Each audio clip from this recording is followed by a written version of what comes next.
recorded live in Jacksonville, Florida. This is Trivial Warfare. More than just a pub quiz, Trivial Warfare is your gateway to a worldwide trivia community. Join your hosts, Jonathan.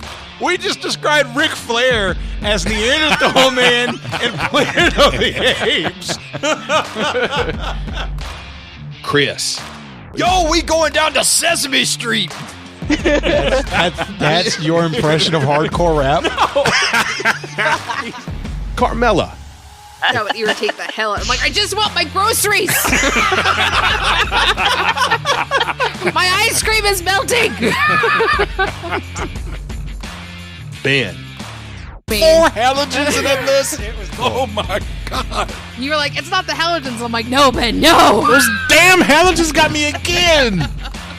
And the rest of the Trivial Warfare Army for another week of fun and games. Now here's your host, Jonathan Oakes. Hello and welcome back to another episode of Trivial Warfare. We are the podcast that takes a pub quiz out of the pub and brings it home to you. My name is Jonathan and I am here today with Carmela Smith. Hello, Carmela. Hello, everyone. Welcome, welcome. Thank you. Chris Hollister is with us today. Hello, Chris. Hello, Jonathan. It's good to be back. Good to have you. And we have two well-established and awesome guests today. Yes, we do. I am predicting that this is going to be a banger of a show, to use the modern parlance. Caitlin Joyce is with us today. Hello, Caitlin. Hi. And I'm waving, Phil, no one can see it. Phil Sanford is with us today. Phil. Hey, I should say good morning. Hello, Jonathan. You can say good morning if you want to. It's fine by me. All right, so we have an absolutely fabulous game, but I want to give our guest a chance to introduce themselves properly, get to know them better. So, Caitlin, we'll start with you. Tell everybody where you're from, what you do, and something fun about yourself. So where I'm from, well, originally from downstate New York, Hudson Valley area, but now I live in Raleigh, North Carolina. I am for lack of really just a better explanation, I'm a technical writer for a pharmaceutical company.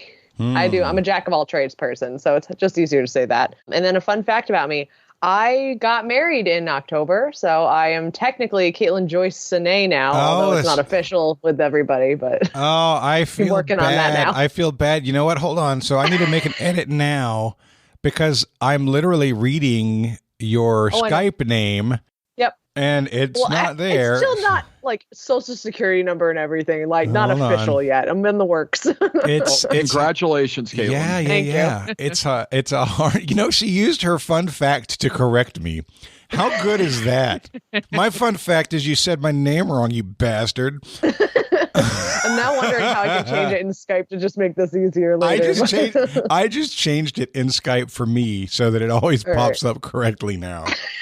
All right. Well, Caitlin, we are glad that you are here. And you and I are on a trivia team together. Yes. We are both trash pandas together. So Caitlin and I know each other really well. And Phil Sanford, tell everybody where you're from, what you do, and something fun about yourself. My name is Phillip Sanford. I'm from Charlotte, North Carolina, about 3 hours from Caitlin. I'm originally born and raised in Toledo, Ohio, but I've been in Charlotte now for over 13 years. So it's really, really home now. This fall, I ran the New York City Marathon. It was my 12th marathon I've ever done, and it was the fastest I've ever done a marathon. Wow! So yeah, that's my one of my big things from the fall. I've had a really busy fall, but that was one that one of the high moments. Outstanding. What was your time in the marathon?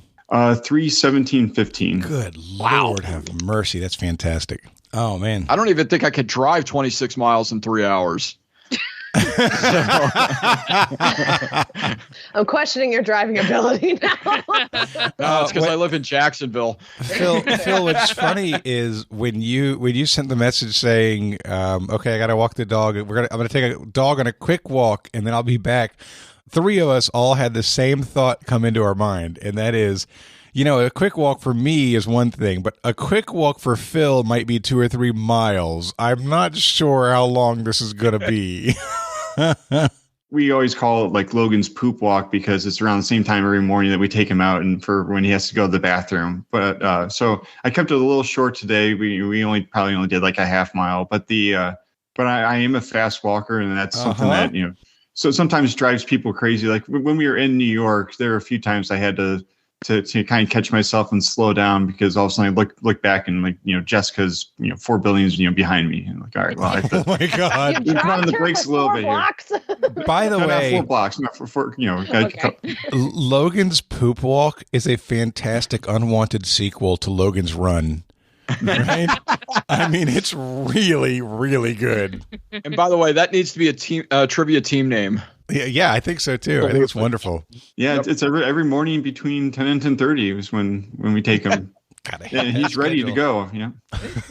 All right. Well, we are going to have a fantastic game. We know that you are both fantastic players, and we're going to get warmed up with Mr. Chris. Some warm it up, Chris. Let's do it, dude.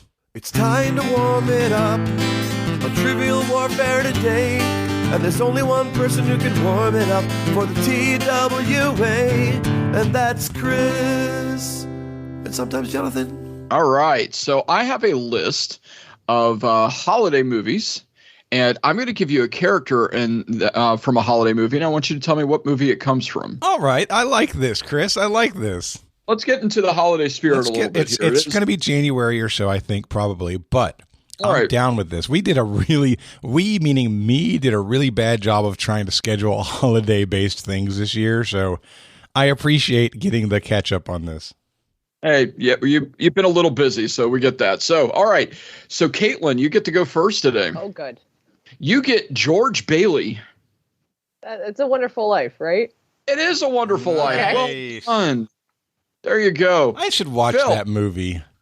Oh, it's such a good movie. I've seen it once, I think, but I should watch it again. That's the kind of thing that brings a little cheer to your spirit, I think. It reminds you of the good things. Always does. Absolutely. All right. So, Phil, you get Ralphie. I believe he's the kid in A Christmas Story. That is absolutely correct. He will shoot his eye out. Well done. All right. Carmela. It sounds like you're saying well done to him shooting. Oh, no. Sacrificing Ralphie's eye. And it was an icicle. He didn't actually shoot his eye out. We were doing a Christmas movies picture thing at work the other day, and Ralphie, is it Ralphie who wears the bunny outfit? Yeah, so it was him in the bunny outfit. And I stopped us right there. I said, okay, Simon's our CIO for North America for my company. I said, Simon, that's your Halloween costume this year. He's 6'5". He's a little bit smaller than me, but he's a big guy. It's like, man, I want to see him in that giant bunny outfit so bad for Halloween. Except you'd have to have it custom made. Oh, yeah, you would. Terrifying. Yeah. So, Carmela. Yes. You get Kevin McAllister. Home Alone. That's right. Exactly correct. Well done. All right. And Jonathan, you get Clark W. Griswold. Oh, give me a National Lampoon's Christmas Vacation. That is absolutely correct. Angie and myself watched it yesterday. It was great. Oh, love that movie. All right. So, Caitlin, back to you. Yep. A little bit harder here. You get Willie Stokes. Willie Stokes. Oh, that's in the back of my brain somewhere. Would you like me to give you the actor's name on it? Yes. All right. Billy Bob Thornton. Oh, Bad Santa? Bad Santa is correct. Well done. Yeah, I needed that Billy Bob Thornton. Yeah, I did too. I'm like, I know that. I've heard that name, but I don't know where. Fair enough. So, Phil, you get Buddy. This is Elf. Elf is correct, sir. Well done. Carmela, you get Cousin Eddie. What are you doing? I'm cleaning the I was going to ask, is this another Christmas Vacation? It is another Christmas Vacation. Well done. Oh, it's the same. I thought I'm like, isn't it the same movie? Yeah. It is. Okay. I was confused. I was getting confused wait a too. minute. Is there a sequel? What's happening? I'm just I asking. think there actually is like a Christmas Vacation 2, I think but it was like straight to streaming or straight to video or something, but it's centered around, and I've never seen it. I've just heard about it, But there's a Christmas Vacation too, where it's all centered around Cousin Eddie. Legend tells of a sequel. Again, this is. I'm just asking the characters. You're telling me what movie they're from. Cool. Not, Cool. okay. All right. I was just a little confused, but now we know. Yep. Now we know. You are my test person on that. So here you go. All right. So Jonathan. Yes. You get Mr. Potter. I guess we could say Harry Potter and the Sorcerer's Stone had Christmas in it, and that Mr. Potter's in that. It is not. Well, that's not a Christmas. I am technically correct. Movie. Not a holiday movie. It is. There's Christmas Not in it. holiday. There's a tree and snow. Oh my gosh. The whole year passes by. And no, okay, Mr. Potter. Mr. Potter, I don't know. I don't know at all. All right. Anybody else? Anybody want to help him? It's a Wonderful Life. That is It's a Wonderful Life. He's the bad guy in it. He's the one that's trying to send Mr. Bailey to jail. Okay. All right. So Caitlin. Yes. You get Harry and Marv. Harry and Marv. See, this is one of those things where now I'm mixing up all the Christmas movies. Well, Chris is.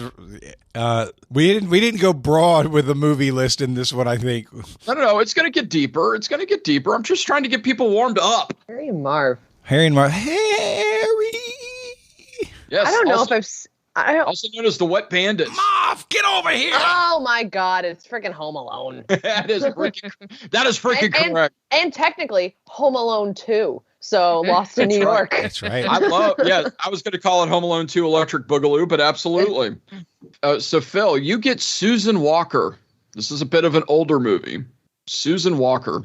Name doesn't ring a bell, but I'm just going to take a stab at Miracle on 34th Street. You are correct, sir. Wow. Nicely done. Yes, Natalie Wood's the little girl in that wrote the letter to Santa Claus in Miracle on 34th Street. Well done.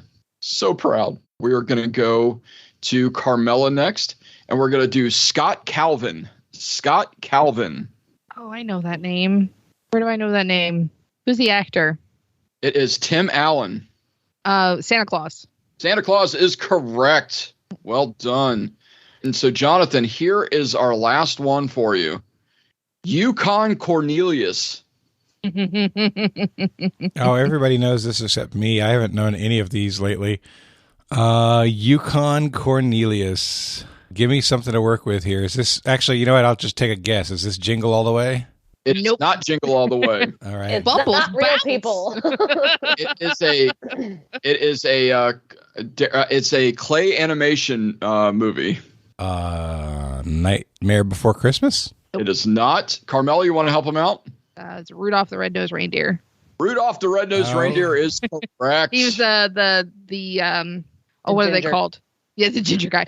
He was looking. He was the one looking for silver and gold. The prospector. That's what I'm looking for. Yes. Gotcha. Okay. The other ones I had on the list for all of y'all is I have Billy Mack. Billy Mack, played by Bill Nye. Oh my God! It's Love Actually. Love Actually is correct. I have John McClane. Die Hard. Die Hard. Absolutely, because Die Hard is a Christmas movie. It's and the Harry best Potter Christmas isn't? movie. Shame on you. No, it Die is Hard not. completely takes place during Christmas. That's Whatever. right. Thank you. Anyway, but my friends and family, that is your warming up Chris question of the episode. Well done, everybody. Well done. You feeling a little warm? You feeling a little peachy? Feeling a little holiday-ish? I'm feeling like I don't watch Christmas movies enough, apparently, because I don't know any of that stuff. Mm. Okay, Don't guys. worry, we'll just get you the Hallmark Channel and you'll be ready to go. Oh, God. There you go.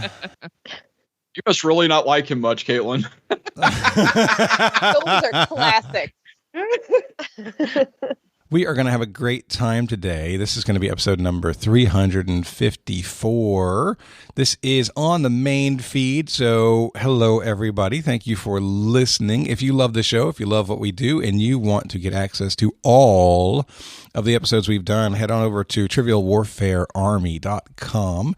Sign up to be a patron and get access to all of the goodies that are out there, particularly that awesome back catalog of episodes. And I'm going to tell you guys now, I've been shilling, I guess, the trivia calendar for the last 3 or 4 months that Katie and I do together. And I got a note from her last night, and she said, Jonathan, Phil just held one up because they have shipped. I got a note from Katie last night saying, okay, here's where we stand. 21 left. Wow. I've been saying, well done. I told you guys that we ordered more this year than we ever have, and we weren't sure if we'd be able to sell them all. But I also have been saying they will likely sell out for months, and now we are at that point. By the time you hear this, it might be too late. So a huge thank you to everyone who did purchase their Everyday Q&A trivia calendar for 2022. That was at triviacalendar.com. And there will be another one for 2023, I am sure. So around July or August is going to be the time to start looking if you missed out this year. And let's see. So today's game is Jonathan and Caitlin versus Carmela and Phil. Chris is hosting what I believe is going to be a fantastic game. And it's time to play that game. Players. Oh, yeah. Y'all know what time it is. This is Mr. Literature himself, cordially inviting you to the game. This is 6 rounds of trivia goodness. 3 questions per round. Every right answer gets you 10 points.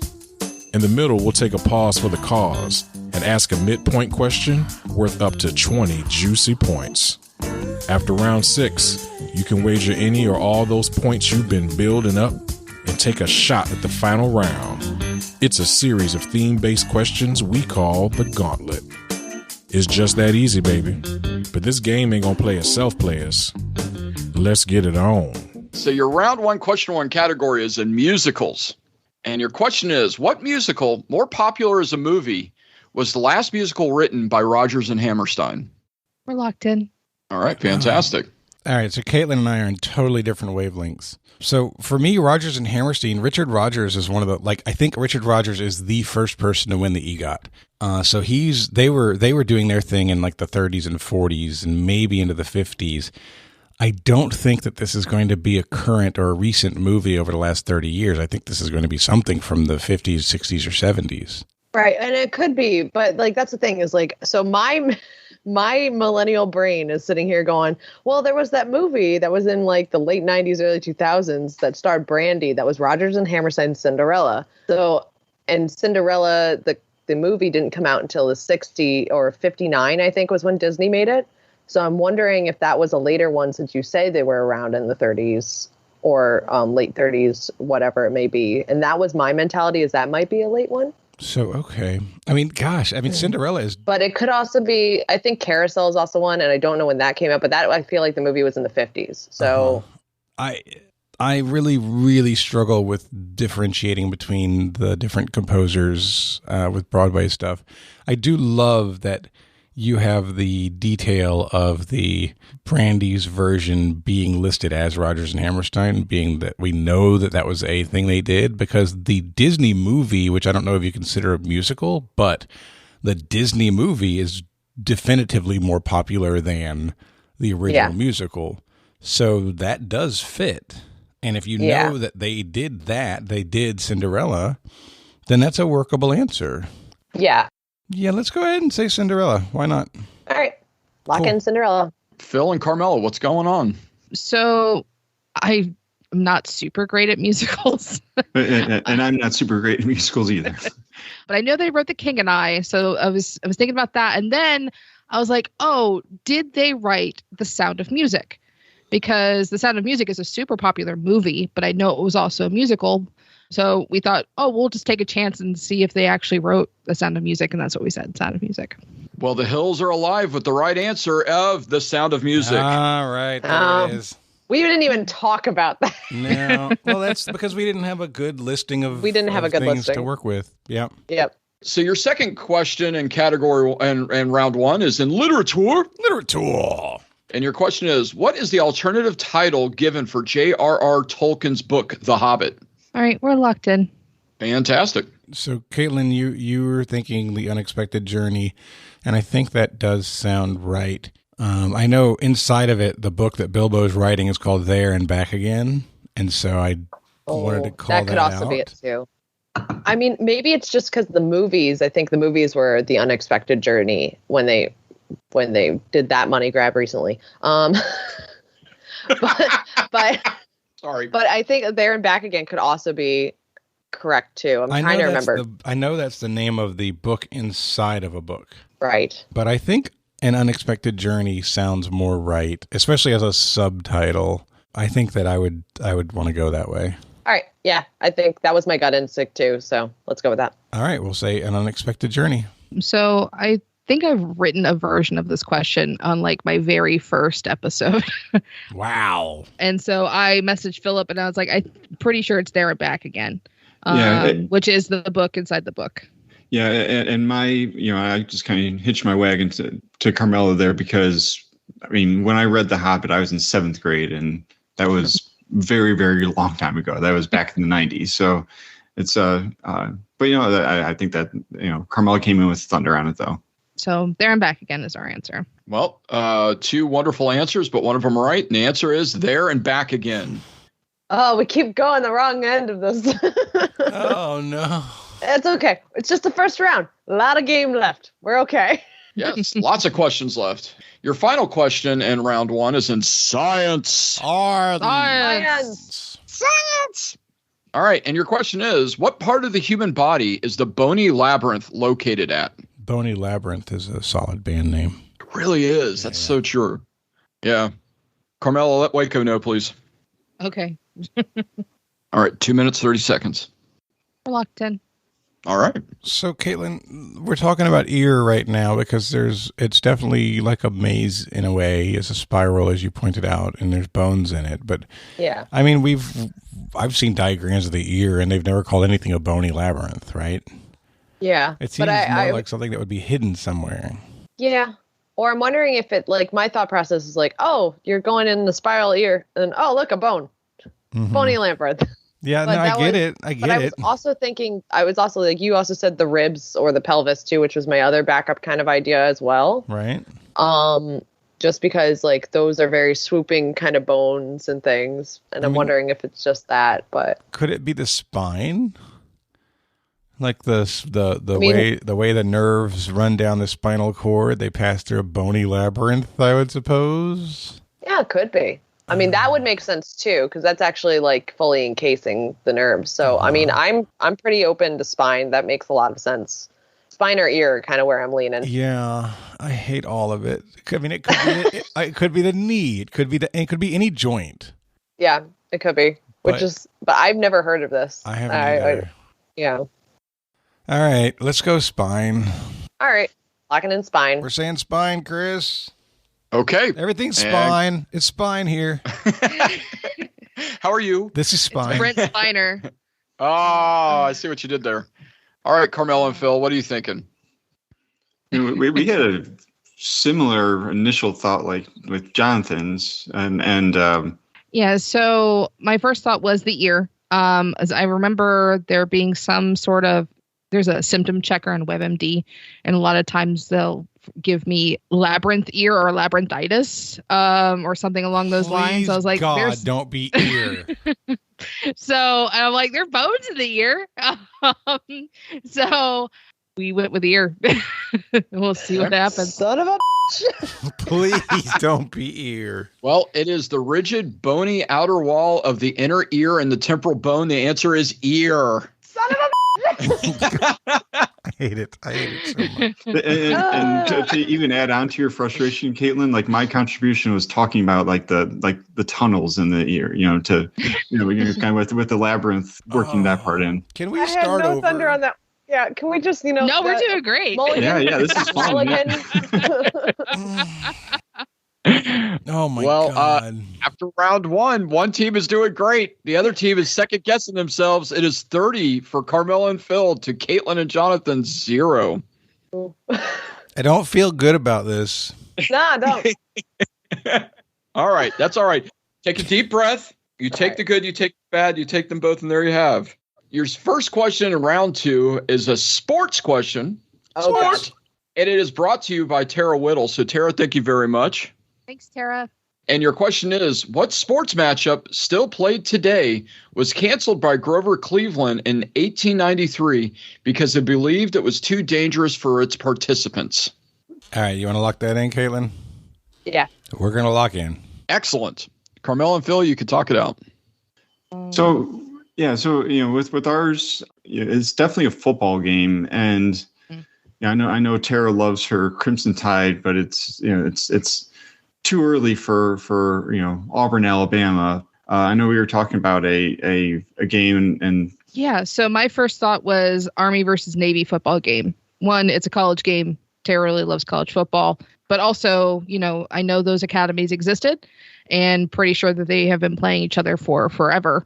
And Phil, you seem to agree. So, yeah, like sports culture has always just like the culture of competition has like always been ingrained with the academies, and they've always been like playing rugby or quote unquote like war type of strategy stuff. So yeah, so I like that Army Navy as well. All right, so Army Navy football game. Caitlin and Jonathan, what were you thinking? I'll let you take it. Yeah, we took the same angle in terms of this is probably going to be college football. It's old enough, first of all, which is a big thing. But the big question was, why would Grover Cleveland care? Why would he care? I mean, we know Cleveland was from New York, but there's nothing New York specific here, I don't think. So why should he care? Maybe it's because it's related to something that he does care about, and that led us to the Army-Navy rivalry. So we said Army-Navy. All right. And your answer is they just played their 122nd game yesterday, and it is the Army-Navy football game. Yay, Well we got done. one. We're on the board. Yeah, Yes. and actually, me remembering that Grover Cleveland's from New York. I mean, Army is West Point, Yep. which is in New York State, and my neck of the woods up there. Yeah, so. the game was actually played in the New York Jets and Giants Stadium yesterday. As a matter of fact, MetLife Stadium. You mean in New Jersey? In New Jersey, yeah. Oddly enough, in New Jersey, and Navy ended up winning in a very close game. So 16-13, I believe, is what it was. Big upset. It was Navy's worst team, record-wise in a long time, and Army's one of their best teams record-wise in a long time. So it was a big pull by Navy to win that one yesterday. Yes, it was. It was fun. It's always a fun game to watch for sure. So, all right, your second question, round two, is in history. History. Oh, I like that. That's nice. So your second question, round two, is in history. History. Thank you. At the Battle of Actium, and that's Actium, in 31 BC, Augustus Caesar defeated what pair to take over control of Rome? Give it to me again. Yep. At the Battle of Actium, Actium, in 31 BC, Augustus Caesar defeated what pair to take over control of Rome? So to be clear, I'm looking for two names. All right, we're locked in. All right, there you go. Okay. Caitlin, that's a solid thought. I was going to say, I think so there were, in Roman history around that time, there were two triumvirates. Yeah. Right? There was the Caesar triumvirate, which was Julius Caesar, and God help me, Pompey and another guy, I can't remember. And then the second triumvirate was Augustus Caesar and two other people. All I would assume that it would be him versus the other two. But your suggestion seems to have a lot of merit, so you suggested Antony and Cleopatra. Yeah, I mean, in my thought process is it was a pair, and really like what was during that time. And I know I don't know a lot about that era as really, but it just seemed like it was interesting that the question was asked for a pair, and that was a very big pair during that time period too. So that was my only concern kind of my thought process. Is that I feel like Mark Antony is a contemporary with Julius Caesar.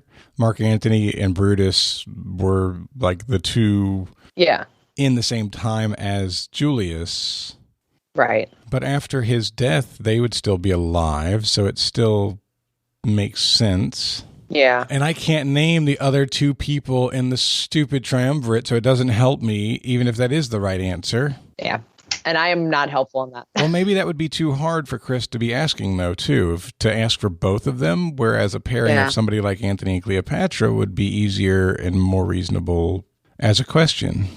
I think we end up going with it. All right. Yeah, we'll lock in Mark Antony and Cleopatra. Yep. So Carmela and Phil? Yeah, I mean, this is more Carmela's thunder again.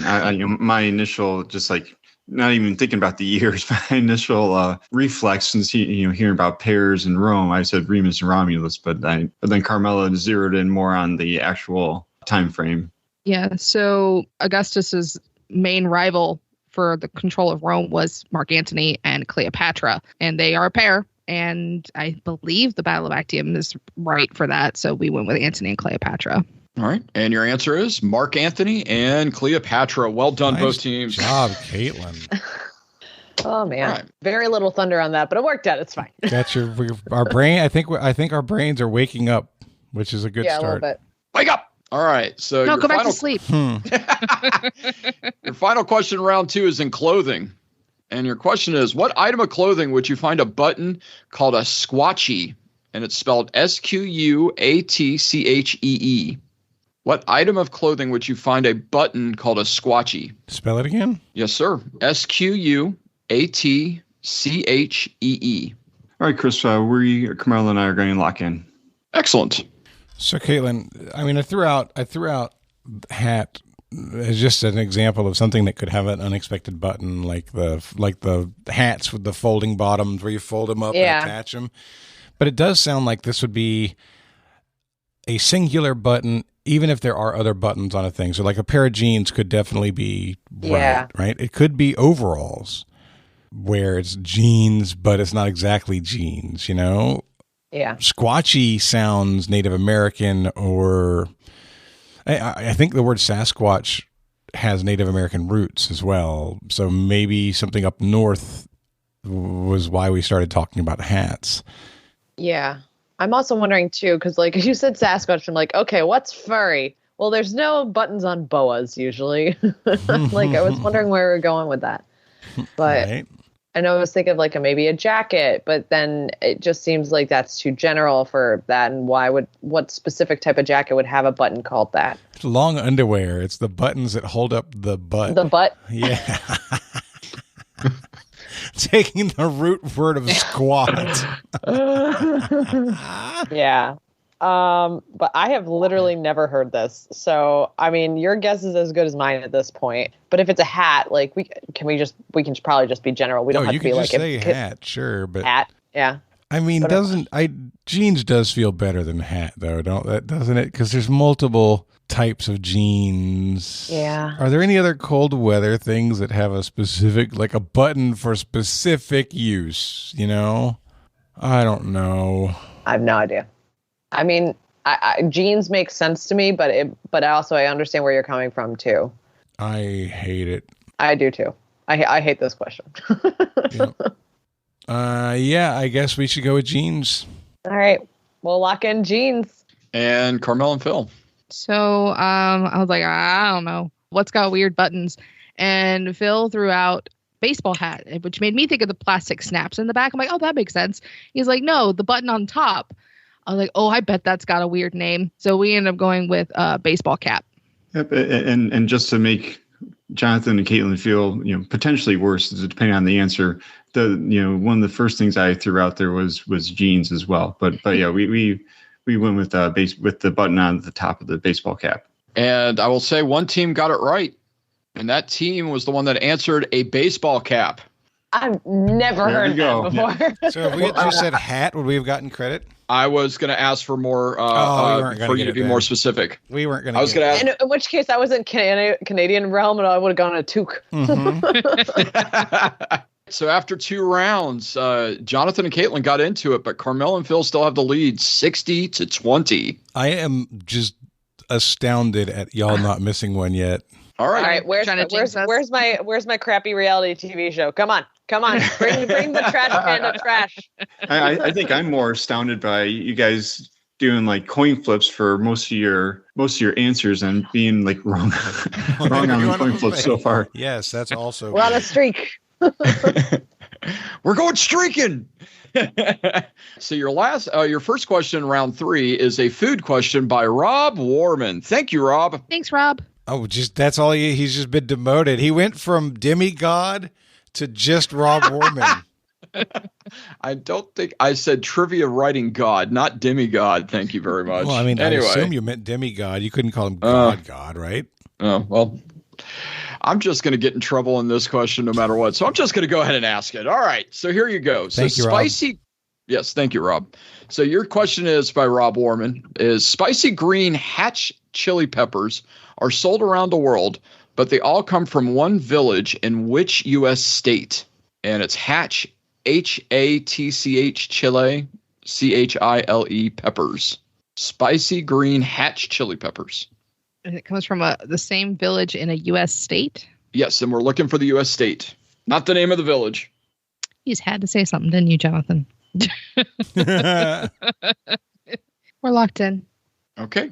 All right, Caitlin, I need you to use your mind's eye. If you cook with these things and you said they come in cans, it's probably on the label somewhere, like either an image or the word or something like that. Go into your mind palace. I know, right? Exactly. So this is like, so I've used these chilies, and mostly the only ones I've ever seen them in are like canned or jarred. They're usually diced green chilies. Like you can get them like, you were asking me like what the brand is. I'm like, Ortega. They have canned, like generic, but I'm trying to think, but my thought is because it's in a lot of Mexican food, and Mexican cuisine was the southwest of the United States. So that's why I was thinking like either Arizona or New Mexico, not Louisiana, which I know you threw out there, but it's mainly because Louisiana uses more like cayenne and different kinds of spice in theirs cooking and gumbos and whatnot. But it's kind of once again, the coin flip between Arizona and New Mexico. If it's the case of going for Mexican stuff, why not Texas? It could be Texas too. But for some reason, like that was why I threw out New Mexico first, but that might just be because I know it's in that kind of cuisine too. So any of the three are fine with me, whichever way you want to go with it. You have more experience with these things than I do.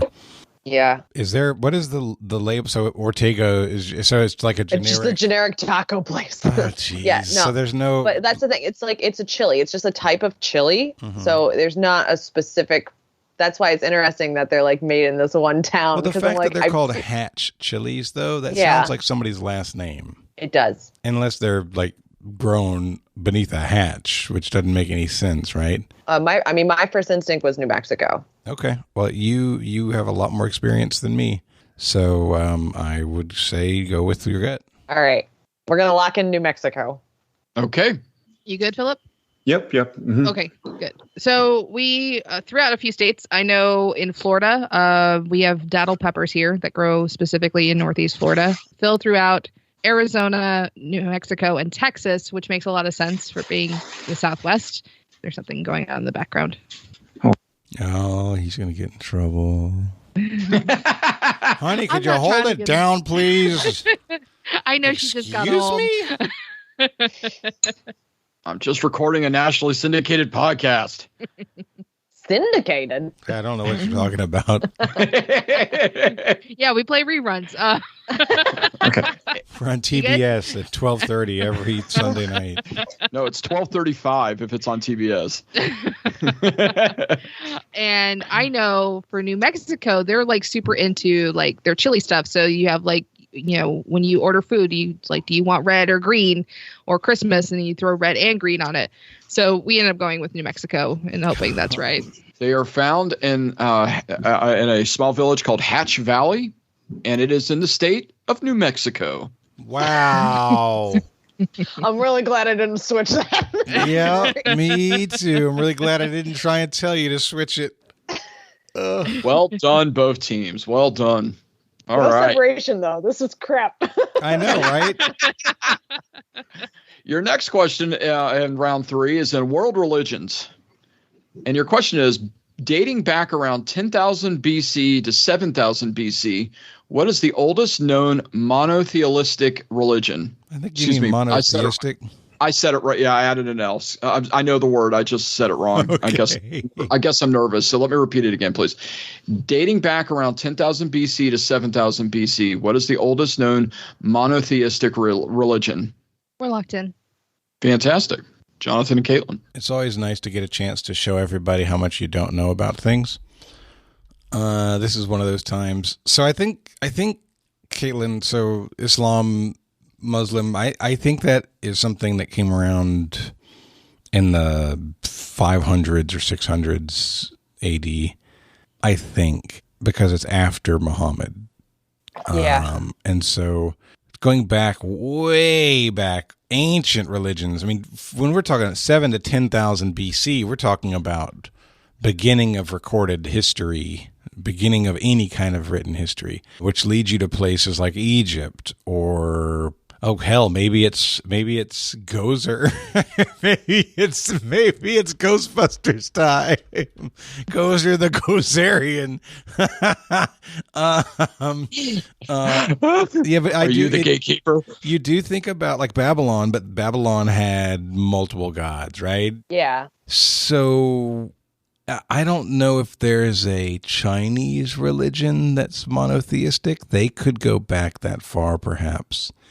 Other than that, the only thing that we've got is Judaism that has even the potential, but it seems like that's too far back for that, too. Yeah. And that's kind of where I'm at as well, because I was thinking, I'm like, okay, well, it can't be Buddhism, that's multiple gods, can't be like Taoism or Jainism or something like that, because those are all not monotheistic, Mm-hmm. I'm pretty sure. So, I mean, Judaism is all we kind of got going for us, because I also wasn't sure if Islam was older or not either. So that was kind of I have no idea. You know what, though? If we go by what they think about it, Judaism could be that old because they trace their lineage through some people who had 900-year lifespans. It's true. Right? So if you go by what they say with Methuselah and Enoch and those guys, they lived so long, you add all that stuff up, and you could get back 7 to 10,000 years. I don't know if that's the reference point for validity of history. I don't know if this is a historical question in that regard or not, but yeah, I don't have a better answer. I don't either. So I say we just go with it. All right, we'll say Judaism. And Phil and Carmela. So again, I think, Jonathan, you're going to be kicking yourself because you didn't say what our answer is, but you were touching on like kind of the references to it and like of some of the abouts about it. So Carmela, you can. Because I think I've written a version of this question and used it on the show as well. Chris has been reading Carmela's old games for inspiration. I'm pretty sure, I'm like 85% sure it's Zoroastrianism. Okay. So that's what we said. Wow. Yeah. Okay. And the answer is Zoroastrianism. Wow. I don't. With Caitlin, to make us feel if it helps soothe the pain of this defeat. None of these questions that we're missing, I don't feel like any of them have been having like a little bit of clue in there to help us work our way around. Like there's no way we're going to get to Zoroastrianism. Oh no, from that. That's a you know it or you don't kind of thing. Yeah, lots of that is what's hurting us at this moment. I think. Your final question before the midpoint is a numbers tribond. And so what I'm going to do is I'm going to give you 3 things, and they all have the same number in common. And I want that number, please. Okay. All right.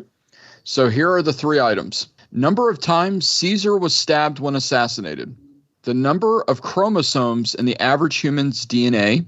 And Michael Jordan's jersey number retired by the Chicago Bulls. We'll lock in.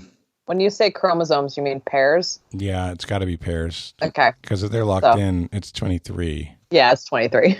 Yeah, 23, 46 would be the number of chromosomes. Yeah. So yeah. I was like, and I don't think Jordan was 46. So. No, but he did wear number 45, which threw me off for a second, for a little bit. But no, it's 23. So we're locked in, 23. Okay. Yep, 23.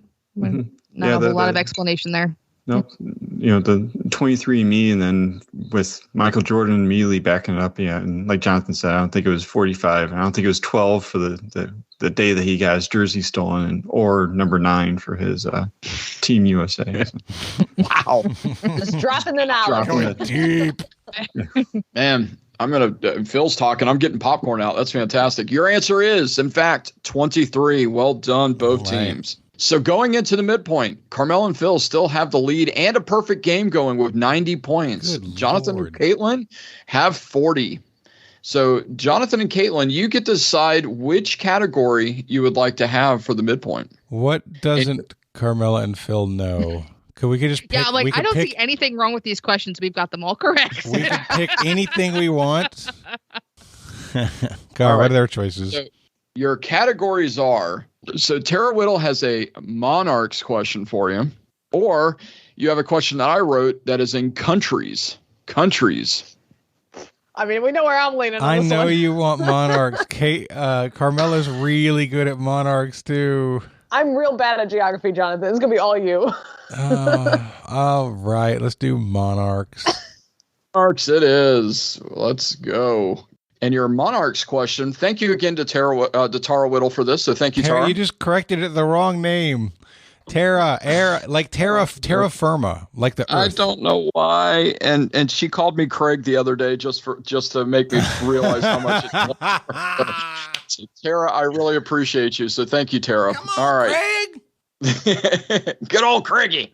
All right. So your question is, for 4 points each, I want you to name 5 out of the 6 British monarchs that ruled the United Kingdom in the 20th century. Caitlin, you can answer whatever it is that you'd like. Okay. You don't need my approval for these. All right. I'm just making sure I got. Are there bonus opportunities here, Chris? There is not. Because I'm looking for 5, That's a Jonathan. shame. Nope. Oh, if you're looking for 5, okay. 4 points each. Sorry, I need 5 I'd like out of to the 6. apologize to the bonus brigade because Chris doesn't care about you anymore. Bonus brigade is being taken care of later in the episode, sir. Oh, he's servicing them later. Wow. You said 20th century, correct? Yes, that's correct. The 20th century. Okay. Everybody's got 1 minute. So, I mean, I got all 5. Then we are locked in. All right. Yeah, locked in. They're locked in. So Carmela and Phil, you can talk it out.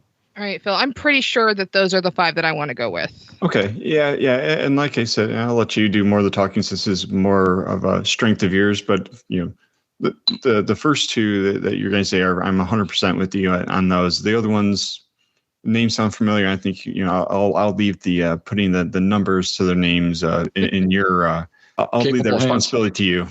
Yeah. Queen Elizabeth II, absolutely. 100%. Still the queen. George VI, George V, pretty sure. Edward VII, because there were so many Edwards. I think the Edwardian period just falls into the 1900s. So I think he just squeaks in. So Edward VII. And I think Edward VIII is the one that took over after his brother abdicated. And I believe that is Elizabeth's father. So we're going with Elizabeth II, George V, George VI, Edward VII, and Edward VIII. Okay. And Jonathan and Caitlin. Or should we just say Caitlin? Just Caitlin. Yeah, so I also agree with Elizabeth II, and her dad was George VI.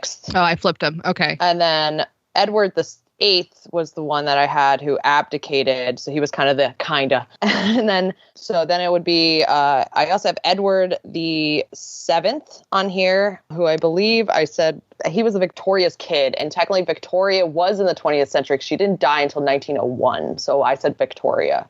And your answers are, and this is in order: Victoria, Edward VII, George V, Edward VIII, George VI, and Elizabeth II. I flipped George and Edward. Which one was the abdicator? But I got him.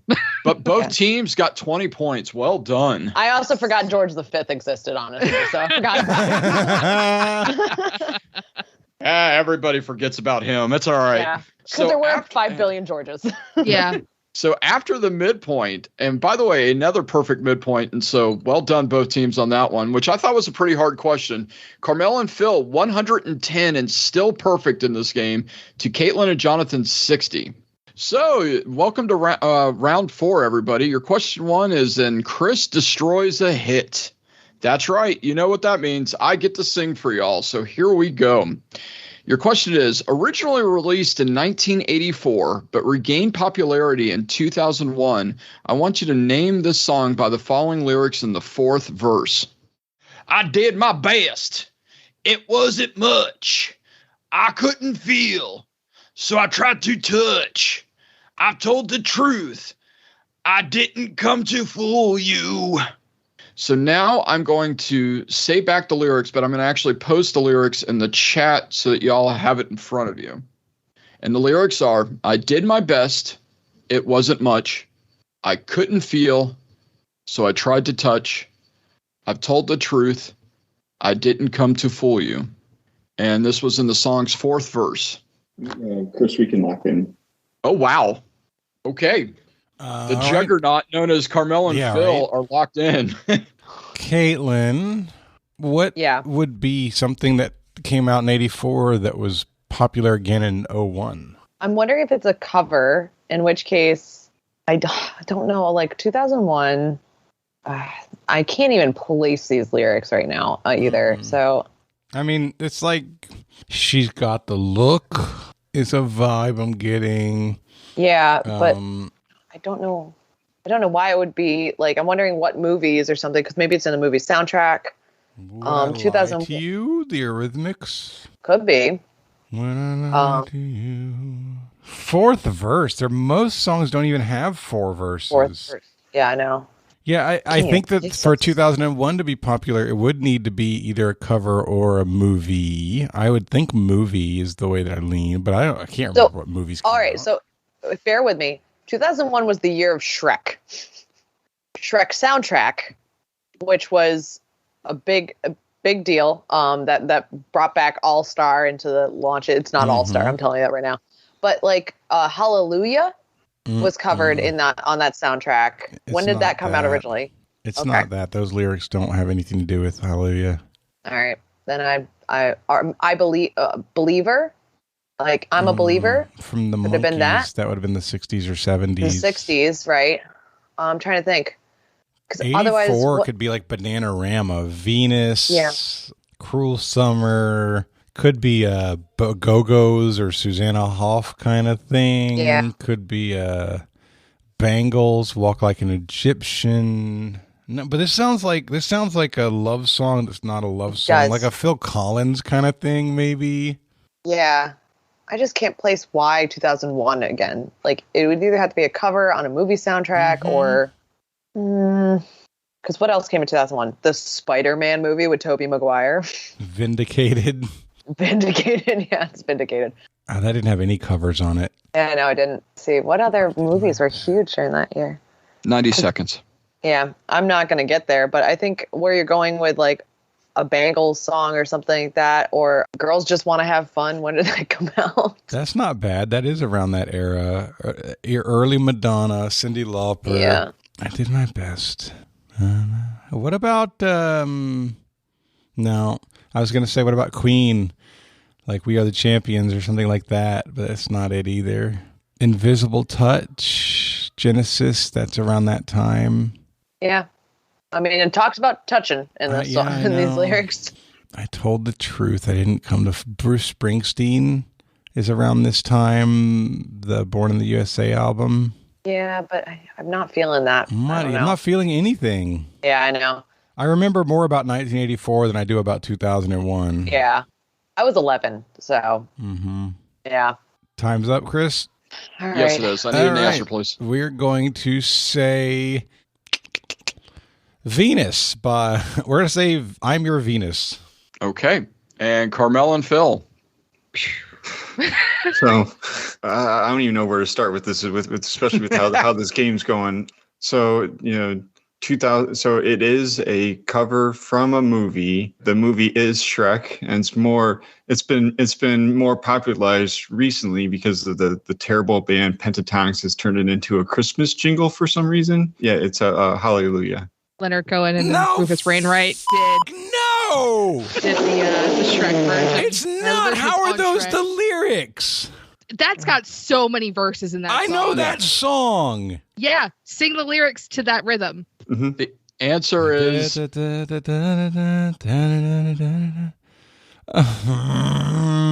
answer is Hallelujah by Leonard Cohen.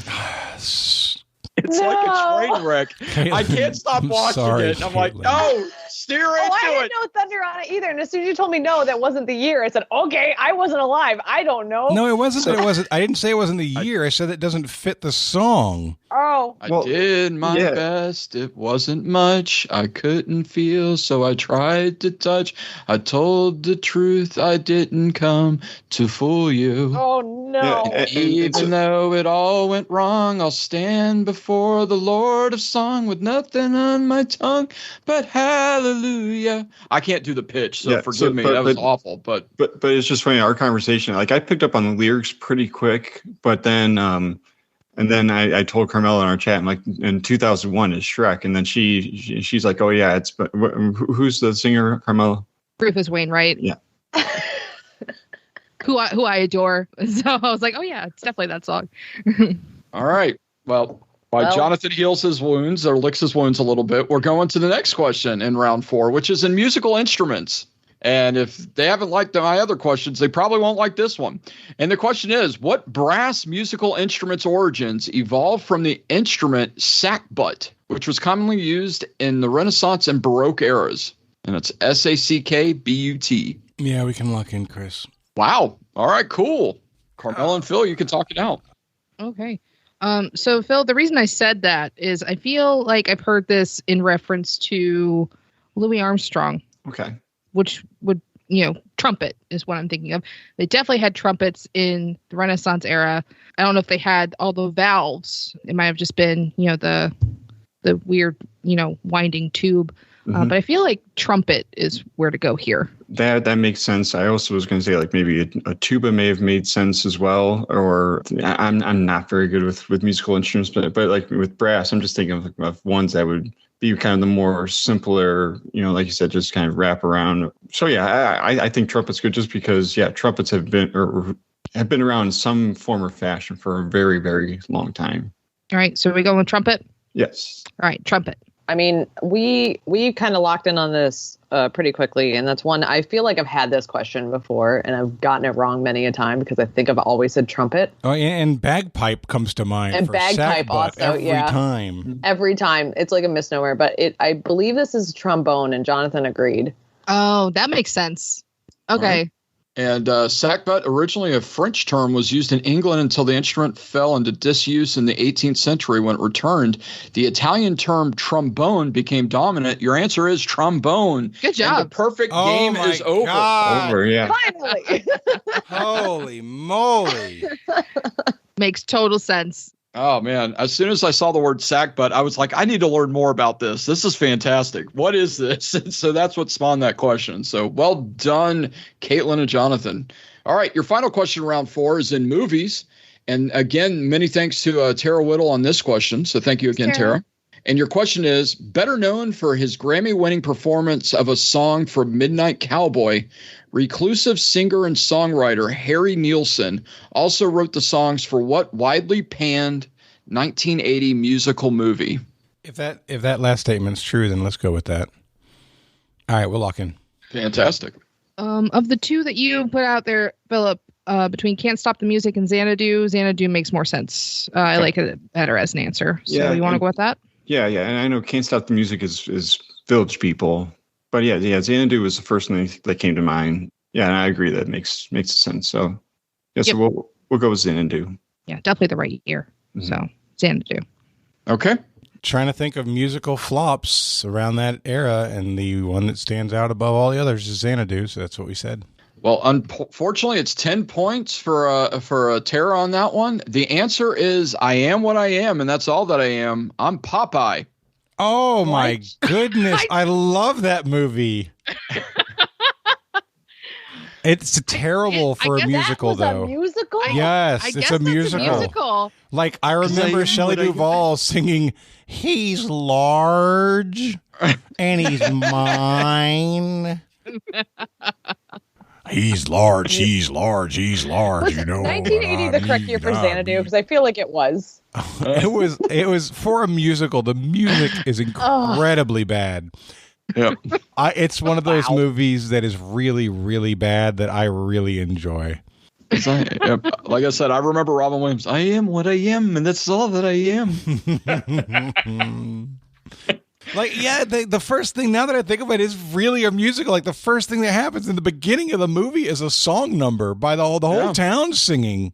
Yep. It's like, welcome to the town, blah, blah, blah. And everybody in the town is introduced in this song.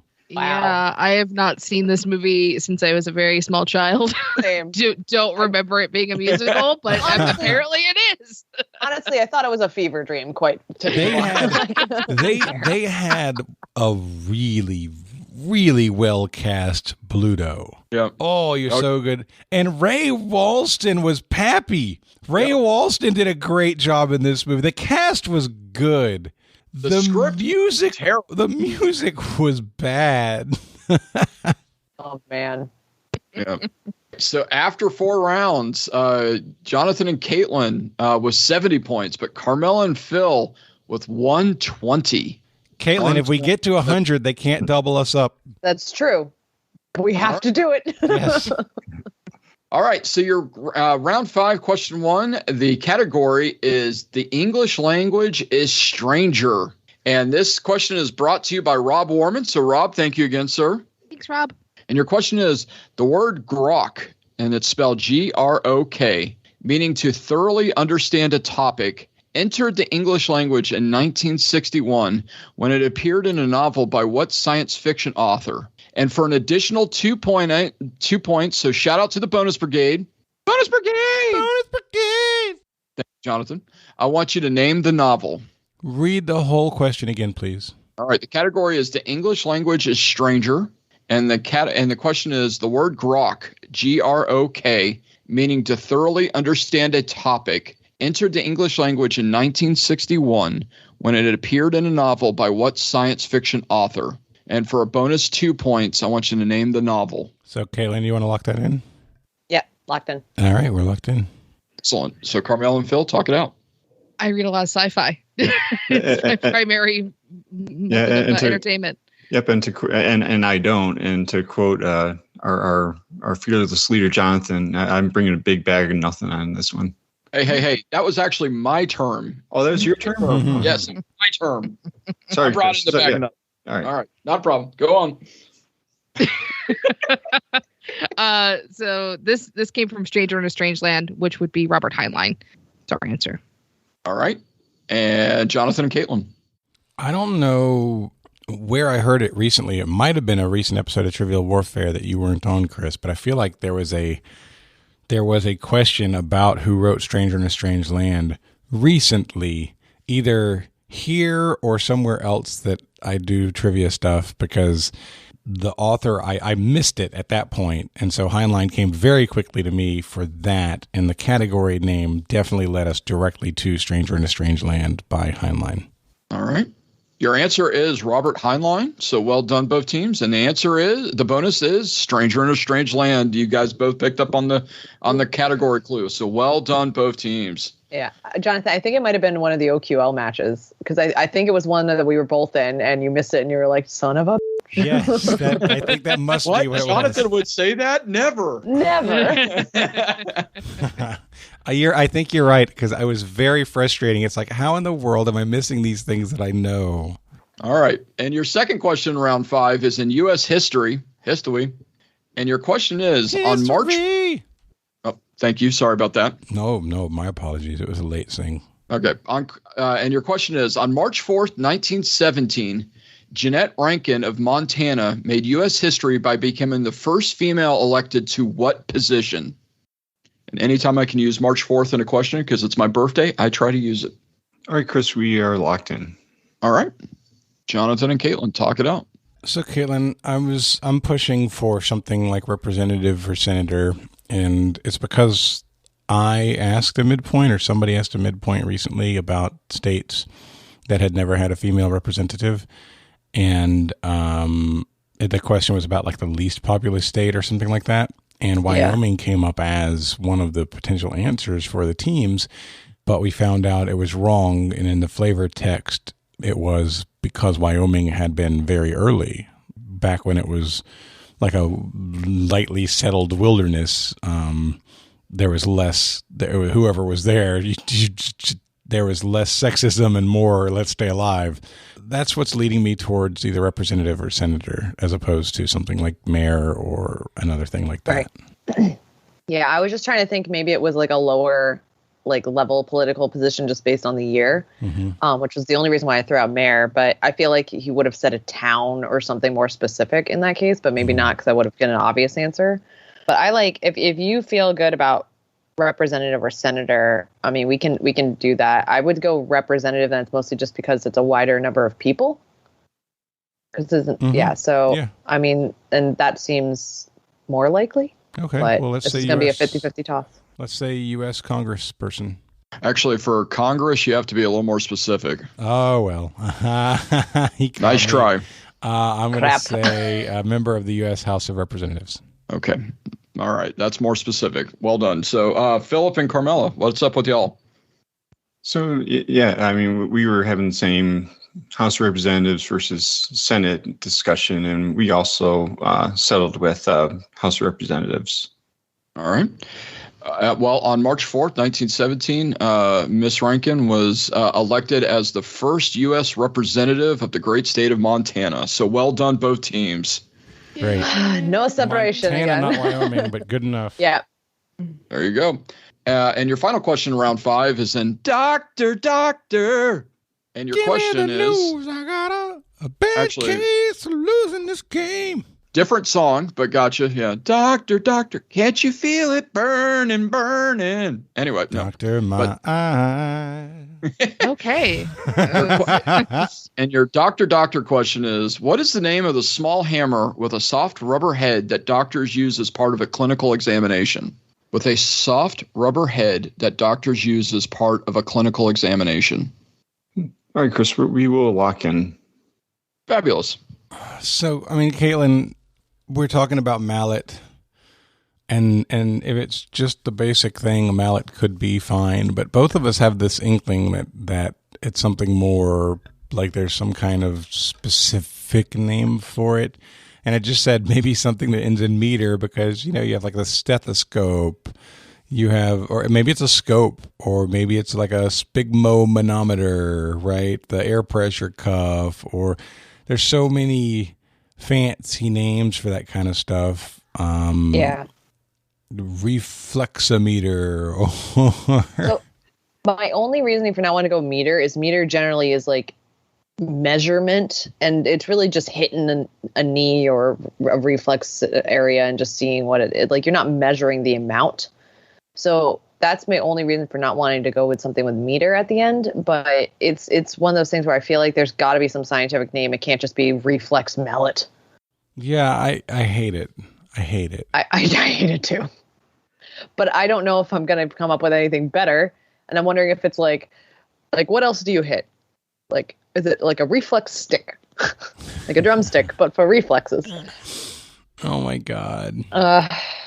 We should be better at this game. We really should be. We should be, but we're not. 30 seconds, y'all. Let's say mallet. Yep. All right, we're saying mallet, Chris. And Phil and Carmela. We didn't know. Yeah, we didn't know, and one of the reasons I requested a reread of the question is to hear if you included this word, and because we're sure that there is a name for it, but you didn't include the word reflex in the question, so we just said reflex hammer. But I'm sure that there is a technical answer, but we were clueless. All right. We had no idea. Well, there is a more technical answer. Unfortunately, it is 10 points for Chris on this one. The answer is a plexor. Plexor. I have Plexor. heard that before. Oh, I haven't. Yeah, I was never going to pull that, but I've heard of it. After 5 rounds, we've actually got a pretty good little game here. 142 for Carmel and Phil to Jonathan and Caitlin's 92.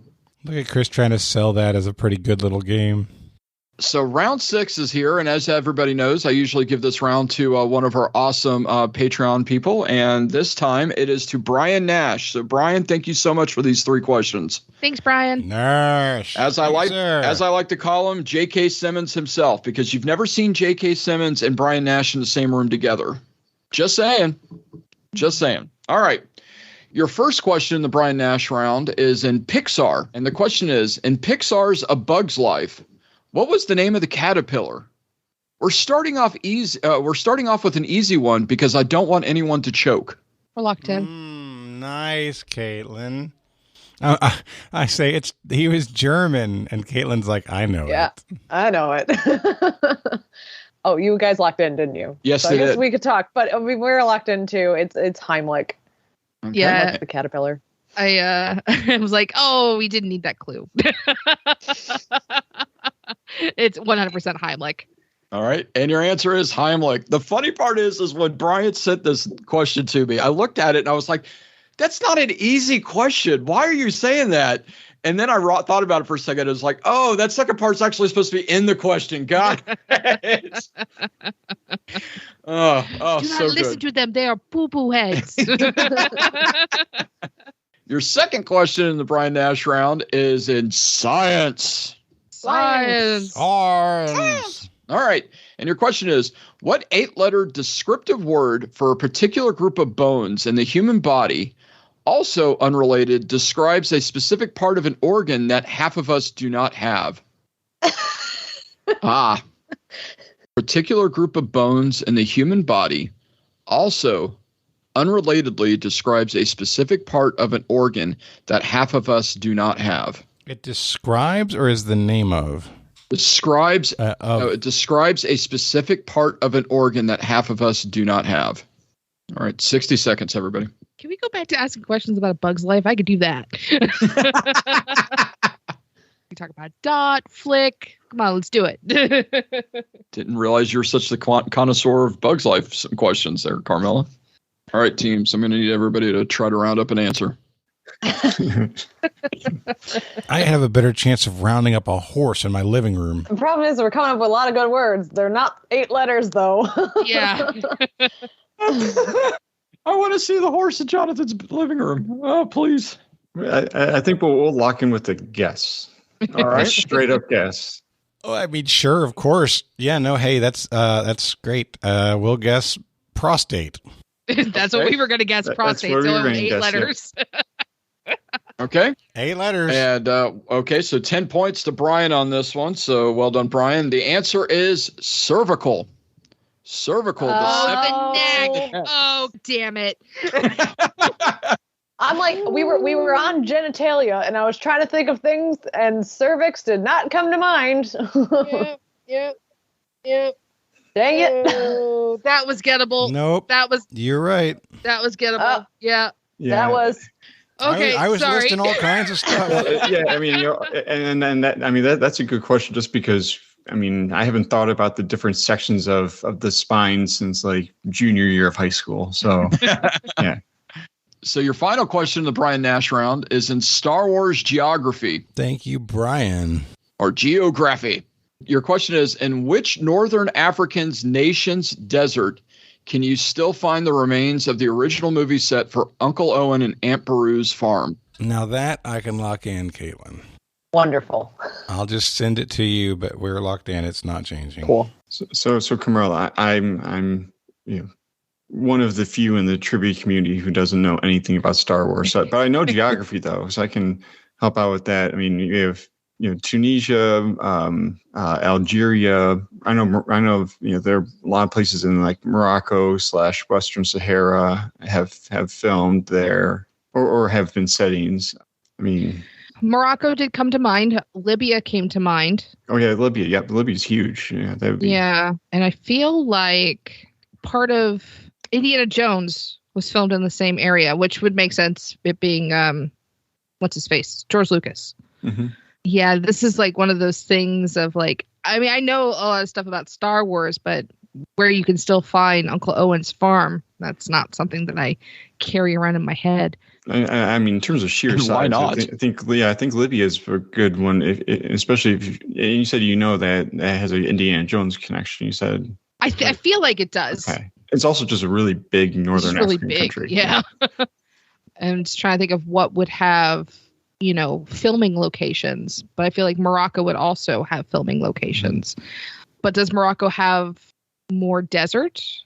I don't think it does. I mean, it has a lot of. I mean, it's a desert nation. I mean, right. I'm just trying to think of which one is more likely to have filming, by an American film crew go in and do that. I don't know. It would be a coin flip for me between Morocco and Libya. And they both could be wrong. Right. I could be in a completely wrong country. Libya was my first thought. Okay. Let's go with that. I'm good with that. Yeah. Libya. Okay. All right. I know that they filmed the Tatooine desert scenes in Tunisia. So we said Tunisia. Oh, That makes sense. And the answer is Tunisia. Well done, Jonathan and Caitlin. Good job. It was Jonathan. All right, fair enough. All right, and going into the gauntlet, Jonathan and Caitlin caught up a little bit, but Carmela and Phil are still in the lead, 152 to 112. Whoa. So the scores are 152 to 112. There's a 40-point difference. All right. And your gauntlet category is, shall we play a game? And without the weird voice, it is, shall we play a game is the gauntlet category. Our wager's locked in. Fabulous. All right. We'll lock in a wager. All right, and here we go. Before we do this gauntlet in the Shall We Play a Game category, I just want to give a shout out to, like I want to call him Chris's brain trust, Scott Barber, Rob Cotter, Michael Turner, and Dan Lundberg for helping me out with these questions. So thank you very much, gentlemen. I appreciate it. And your first question in the Shall We Play a Game category or gauntlet is, what 14-time world champion WWE superstar is often referred to as the Game? We're locked in, Caitlin. That's what we'll lock in. Okay. You're locked in. All right. And your second question, Shall We Play a Game gauntlet is, in the movie War Games, what is the name of the military computer that Matthew Broderick's character hacks into? Although spelled differently, it has the same name as a popular fast food menu item. Wait, we're going to lock in. Okay. All right. We probably just coin flipped it wrong. All right. We're going to lock in. Okay.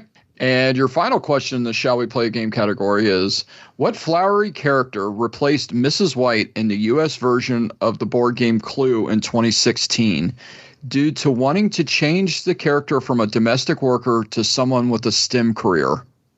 All right. We'll lock that in. So we'll lock that in. Okay.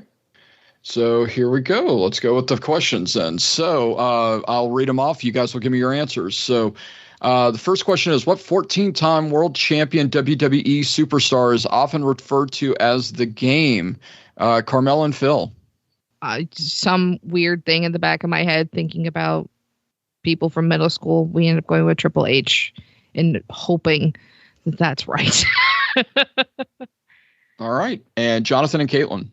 Used to be that we used a theme song where you heard somebody yelling, "It's time to play the game." That song was by Motorhead, and it was the intro music for Triple H. Oh. Well, maybe that's where I got it from. So we locked in with Triple H. Yeah, you've definitely heard us talking about Triple H in the game. There's no doubt that is where you heard it from. And the second question is, in the movie War Games, what is the name of the military computer that Matthew Broderick's character hacks into? Although spelled differently, it has the same name as a popular fast food menu item. And Caitlin and Jonathan. We hated this. God, we hated this. And honestly, if I'm wrong, I'm sorry. We guessed. We don't know. We don't know either. But we guessed Whopper just based on it being a single word, and it kind of felt like it could be spelled differently. All right. And Phil and Carmela. We both said Big Mac to each other. We didn't think about it any further than that. Well, maybe it's spelled with a K. That's why it's spelled with a K. But like, I don't really. I mean, if I've seen War Games, it's been a long time since I've seen it, and I can't remember if I actually have seen it. I wasn't, going to come up with much. So I know, that's right around time that Macs were coming out, and so. Okay. All right, and then the final question is, what flowery character replaced Mrs. White in the U.S. version of the board game Clue in 2016 due to wanting to change the character from a domestic worker to someone with a STEM career? And Carmela and Phil, take it away. We were thinking about white flowers, and we ended up settling on orchid. Neither one of us really knew, so we just settled on that, orchid. And Caitlin and Jonathan. Chris, before we answer that, do you need more information? Because there's a naming convention here. Oh, Miss Orchid. Okay. All right. Okay, so Caitlin and Jonathan. All right, so this one I remember reading an article about this back when they changed this. I bet it's Dr. And it's a whole thing that it's because of people are mad because of feminism is changing the classic board games because it's a woman who has a PhD and she's Dr. Orchid. Yeah. As soon as you said, do you need one? I'm like, I bet it's Dr. Orchid. That's why I wanted to make sure that we specified so there wasn't drama about it afterwards, because the STEM career part of it is part of the question, so it led to the more specific piece. Okay. Yeah. My apologies. I wasn't, my head wasn't here, so I wasn't thinking. My apologies. All right. So the first question, the answer to the 14-time world champion WWE superstar is, in fact, Triple H, or Hunter Hearst Helmsley. Hunter Hearst Helmsley was his name, not Hubert Humphrey. So anyway. So yeah, it is. So Paul Levesque is his real life name, and he's like a bigwig now in the company. And Hector Hugh Monroe, great, Jonathan. Jesus, my brain. Hunter Hearst Helmsley was his original character's name as like a blue-blooded Englishman kind of thing, and then he morphed into Triple H, and so that's why his name. Yep. That's why his nickname is still just his name, and he has a different nickname. And he had a horrible British accent during that thing, which was just awful. Oh, it was comical.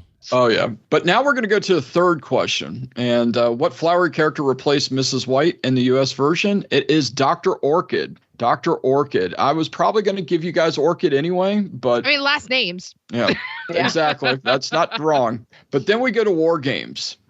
And the answer to that is the War Operation Planning Response, or WOPR. Oh, no shit. Are you kidding me? I am not kidding you. It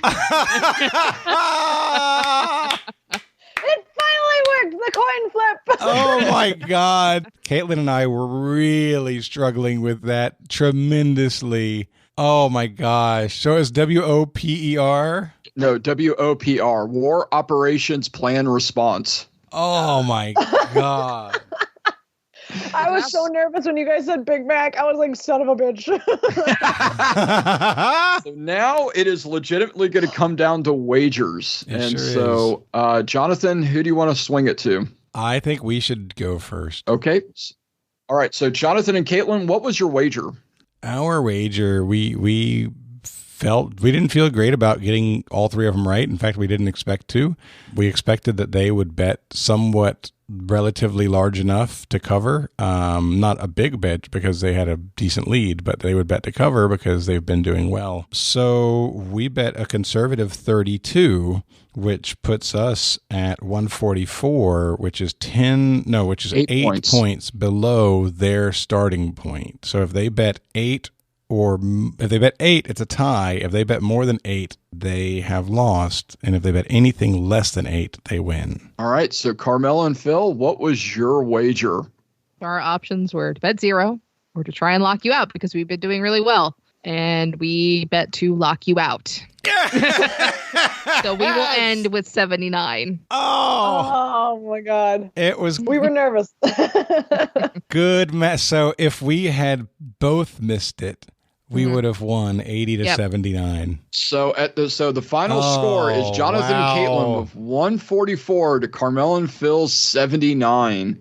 Well done. You're champions of this game. Wow. What? Wow. What? I don't even know what to do with that. Caitlin, we got our butts kicked so much.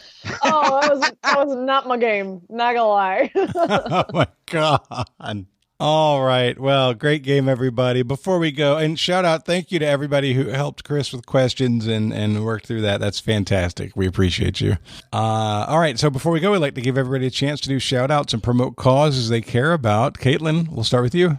So I wanna shout out my wonderful new husband. Aww. So I never shout him out, and I'm like, I should. All right, this is Mark. Yes.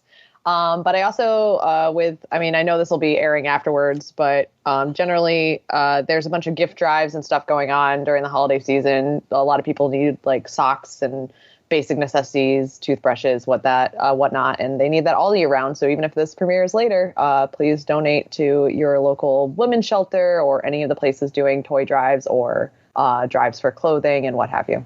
Wonderful. And Philip. I'll shout out my lovely wife Jessica, and also shout out just to everybody with your group and also with all the other groups who have been continuing on, providing trivia entertainment, even especially during times when when the in-person has been cut back significantly, and it's starting to come back a little bit. But yeah, just shout out to everybody who's been working on hosting, whether it be online or on podcast, and those who are able to get back into in-person trivia. So shout out to all, everybody with that. And then a cause, I think I've talked about before on this one, but I'm the local race director for the Colon Cancer Coalition's Charlotte race, the Charlotte Get Your Rear Gear race, and that's going to be coming up in March. And it's just instead of like plugging like, oh yeah, donate to that, just more so take your health seriously and get push if something's not feeling right or something's not acting right in your body, push to get your doctor to sign off on a screening, sign off on a proper course of action, instead of just taking just no for an answer. So that's my little cause to promote. Well said. Outstanding. Thank you. And taking your health seriously in every regard is important for everybody. So it's a great message. All right, guys. Well, that's going to wrap us up. For Phillip, for Caitlin, for Carmela, and Chris, my name is Jonathan. This has been episode number 354 of Trivial Warfare, where it's not just trivia, it's war. Bye, everybody. Take care, everybody. Yay. Thanks for listening to Trivial Warfare. Be sure to check out the revamped TrivialWarfare.com as your one-stop shop to submit questions, join the community, and get access to over 150 archived episodes. Warm It Up was written and performed by Matthew Stevens. This episode was edited and produced by me, Joel Sharpton. For help with your podcast, visit ProPodcastingServices.com.